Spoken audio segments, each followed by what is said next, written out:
Melitón, un alguacil de la hacienda de Mentiev, exhausto por el calor sofocante del bosque de abetos y cubierto de telarañas y agujas de pino, se dirigió con su escopeta al borde del bosque. Su mascota Damka, una mezcla de perro mestizo y setter, extremadamente delgada y preñada, seguía a su amo con la cola mojada, esforzándose por no pincharse la nariz. Era una mañana gris y nublada. Grandes gotas caían del helecho y de los árboles envueltos en una ligera neblina. Había un penetrante olor a descomposición por la humedad del bosque. Había abedules frente a él donde terminaba el bosque, y entre sus troncos y ramas podía ver la distancia brumosa. Más allá de los abedules, alguien tocaba una flauta rústica de pastor. El músico no producía más de 5 o 6 notas, las alargaba lánguidamente sin intentar formar una melodía, y sin embargo había algo áspero y extremadamente triste en el sonido de la flauta. A medida que la arboleda se volvía más dispersa y los pinos se intercalaban con jóvenes abedules, Melitón vio un rebaño. Caballos atados, vacas y ovejas deambulaban entre los arbustos, rompiendo las ramas secas y olfateando la vegetación de la arboleda. Un viejo pastor delgado, sin sombrero y con una camisa gris rasgada, estaba recostado contra el tronco húmedo de un abedul. Miraba al suelo, meditando en algo, y tocaba su flauta, al parecer de manera mecánica. «Buen día, abuelo. Que Dios te ayude», saludó Melitón con una voz delgada y ronca que parecía incongruente con su gran estatura y rostro corpulento. «Qué hábilmente tocas tu flauta. ¿De quién es el rebaño que cuidas?» «De los Artamonov», respondió el pastor con desgana, guardando la flauta en su pecho. «¿Así que supongo que el bosque también es de los Artamonov?», preguntó Melitón mirando a su alrededor. «Sí, es de los Artamonov. Imagínate, me había perdido por completo. Me rasguñé la cara con todos los arbustos». Se sentó en el suelo húmedo y comenzó a enrollar un trozo de periódico para hacer un cigarrillo. Al igual que su voz, todo en él era pequeño y no concordaba con su altura, anchura y rostro carnoso. Sus sonrisas, sus ojos, sus botones, su gorra diminuta que apenas se mantenía en su gran cabeza rapada. Cuando hablaba y sonreía, había algo femenino, tímido y sumiso en su rostro hinchado y afeitado y en toda su figura. «¡Qué clima! ¡Que Dios nos ayude!», dijo, girando la cabeza de un lado a otro. «La gente aún no ha recogido la avena, y parece que la lluvia ha venido para quedarse. Que Dios nos bendiga». El pastor miró al cielo, de donde caía una llovizna. Luego al bosque y a la ropa mojada del oficial, reflexionó y no dijo nada. «Todo el verano ha sido igual», suspiró Melitón. «Muy malo para los campesinos y aún peor para la gente de clase alta». El pastor miró al cielo de nuevo, reflexionó un momento y dijo deliberadamente, como si saboreara cada palabra: «Todo sigue el mismo rumbo. No hay nada bueno que esperar». «¿Cómo van las cosas por aquí?», preguntó Melitón, encendiendo su cigarrillo. «¿No has visto alguna bandada de aves en el claro de los Artamonov?». El pastor no respondió de inmediato.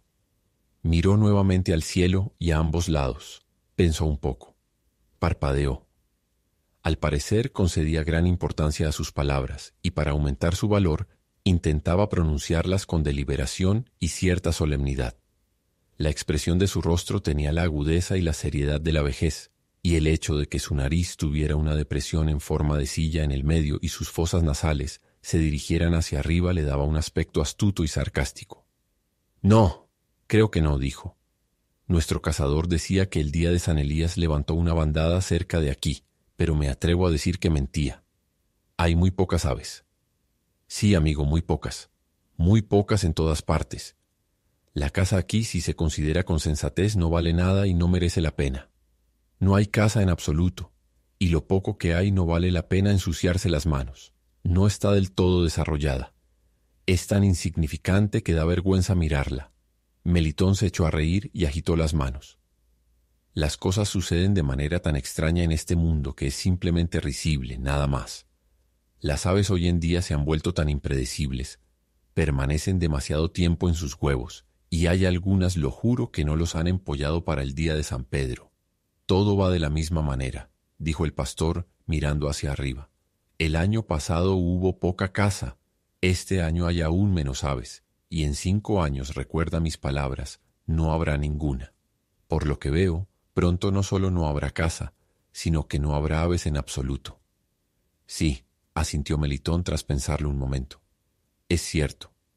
El pastor esbozó una sonrisa amarga y movió la cabeza en señal de negación.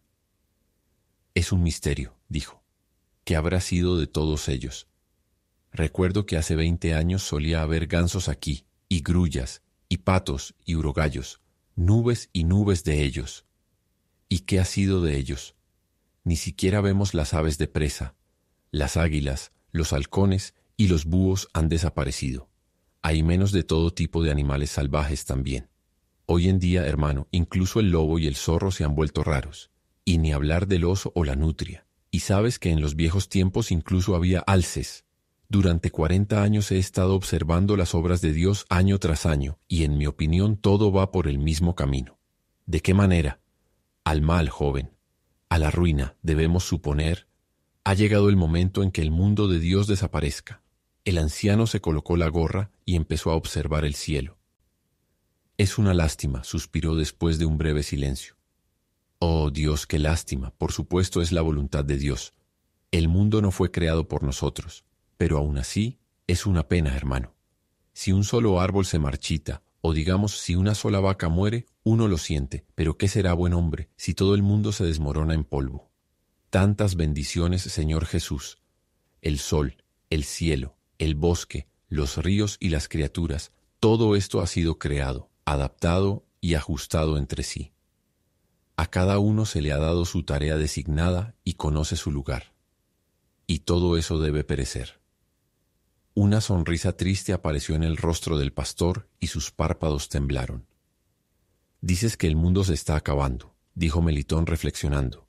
Puede ser que el fin del mundo esté cerca, pero no se puede juzgar por las aves. No creo que las aves puedan tomarse como un signo. No solo las aves, dijo el pastor, también los animales salvajes, el ganado, las abejas y los peces. Si no me crees, pregúntales a los ancianos. Cualquier persona mayor te dirá que los peces no son lo que solían ser. En los mares, en los lagos y en los ríos hay menos peces cada año. Recuerdo perfectamente que antes se pescaban lucios de casi 1 metro de largo, además de fanecas, rutilos y brema, y cada pez tenía un tamaño respetable. En cambio, hoy en día, si logras atrapar un pequeño lucio o una perca de apenas 15 centímetros, ya puedes considerarte afortunado. No hay siquiera gobios de los que valga la pena hablar. Cada año es peor, y dentro de poco no habrá peces en absoluto. Y mira los ríos ahora. Los ríos se están secando, seguro. Es cierto, se están secando. Claro, eso es lo que digo. Cada año son más superficiales, y ya no tienen los pozos profundos que solían tener. ¿Ves esos arbustos allá?, preguntó el anciano señalando a un lado. Más allá de ellos hay un antiguo cauce, un remanso. En la época de mi padre, el río fluía por allí, pero ahora, ¿a dónde se lo han llevado los malos espíritus? Cambia su curso y seguirá cambiando hasta que se seque por completo. Solía haber pantanos y estanques más allá. ¿Y dónde están ahora? ¿Y qué ha pasado con los arroyos? Aquí, en este bosque, solíamos tener un arroyo que fluía. Un arroyo donde los campesinos solían poner nazas y atrapar lucios. Los patos salvajes pasaban el invierno allí, y hoy en día no hay agua en él digna de mención, ni siquiera en las inundaciones primaverales. Sí, hermano, mires donde mires, las cosas están mal por todas partes. Por todas partes. Siguió un silencio. Melitón se quedó absorto en sus pensamientos, con los ojos fijos en un punto.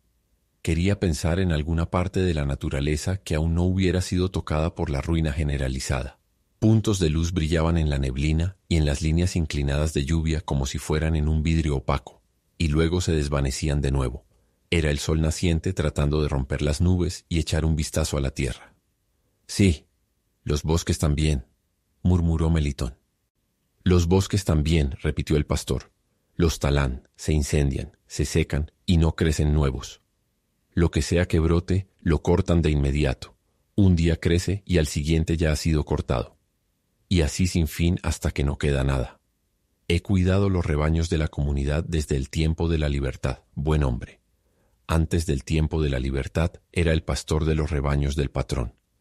Los he vigilado en este mismo lugar y no puedo recordar un día de verano en toda mi vida en que no haya estado aquí. Y todo el tiempo he estado observando las obras de Dios. Las he mirado tanto que las conozco, y en mi opinión, todas las cosas que crecen están en declive. Ya sea el centeno, las verduras o las flores de cualquier tipo, todas van por el mismo camino. Pero la gente ha mejorado, observó el sheriff. ¿En qué sentido han mejorado? Más inteligentes. Quizás sean más inteligentes, eso es cierto, joven. Pero ¿de qué sirve eso? ¿De qué sirve la inteligencia a las personas al borde de la ruina? Uno puede perecer sin inteligencia. ¿De qué le sirve la inteligencia a un cazador si no hay caza? Creo que Dios ha dado cerebro a los hombres y les ha quitado la fuerza. La gente se ha vuelto débil, extremadamente débil. Tómame a mí, por ejemplo.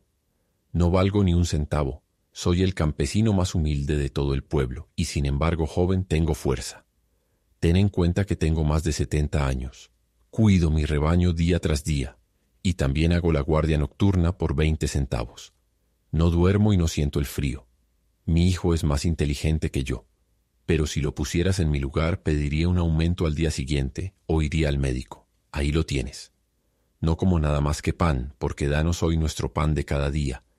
Y mi padre no comía nada más que pan, y mi abuelo. Pero el campesino de hoy en día debe tener té, licor y panes blancos. Debe dormir desde el atardecer hasta el amanecer, y va al médico y se consiente de todas las formas posibles. ¿Y por qué es así? Ha crecido débil. No tiene la fuerza para soportar. Si quiere mantenerse despierto, se le cierran los ojos y no puede hacer nada. Eso es cierto, convino Melitón.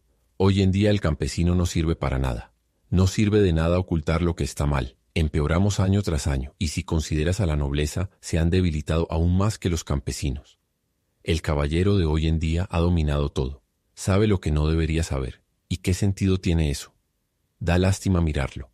Es un tipo delgado y débil como un húngaro o un francés. No tiene dignidad ni porte, solo es un caballero de nombre. No hay lugar para él, pobre, y nada que hacer, y no se puede entender lo que quiere. O bien se sienta con un anzuelo pescando, o se recuesta leyendo, o trota entre los campesinos diciéndoles todo tipo de cosas, y los que tienen hambre van a ser empleados. Así pasa su vida en vano, y no tiene idea de hacer algo real y útil. La nobleza en los viejos tiempos era en su mitad generales, pero hoy en día son un grupo lamentable.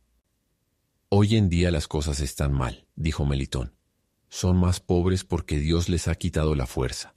No se puede ir contra Dios. Melitón volvió a fijar la mirada en un punto. Después de reflexionar un poco, soltó un suspiro como lo hacen las personas serenas y sensatas, sacudió la cabeza y dijo, ¿y todo por qué? Hemos pecado mucho, hemos olvidado a Dios, y parece que ha llegado el momento de que todo termine. Después de todo, el mundo no puede durar para siempre. Es hora de saber cuándo decir adiós. El pastor suspiró, y como si deseara poner fin a la conversación desagradable, se alejó del abedul y comenzó a contar las vacas en silencio. Gritó. Malditos sean, que la peste los lleve. El diablo los ha metido en el arbusto. Con el ceño fruncido, se adentró en los arbustos para reunir a su rebaño. Melitón se levantó y caminó lentamente bordeando el bosque. Miraba al suelo a sus pies y reflexionaba. Todavía quería pensar en algo que no hubiera sido tocado por la muerte. Manchas de luz se deslizaban de nuevo entre las líneas inclinadas de lluvia. Danzaban en las copas de los árboles y se apagaban entre las hojas mojadas. Damka encontró un erizo debajo de un arbusto y, queriendo atraer la atención de su amo hacia él, ladró y aulló. ¿Tuvieron un eclipse o no?, gritó el pastor desde los arbustos. Sí, lo tuvimos, respondió Melitón. La gente se queja de que hubo uno. Demuestra que hay desorden incluso en los cielos. No es por nada. Reuniendo a su rebaño al borde del bosque, el pastor se apoyó contra el abedul, miró al cielo, sacó su flauta del pecho sin prisa y comenzó a tocar. Como antes, tocó mecánicamente y no ejecutó más de 5 o 6 notas. Era como si la flauta hubiera llegado a sus manos por primera vez. Los sonidos emergían de ella con incertidumbre, sin regularidad, sin fusionarse en una melodía.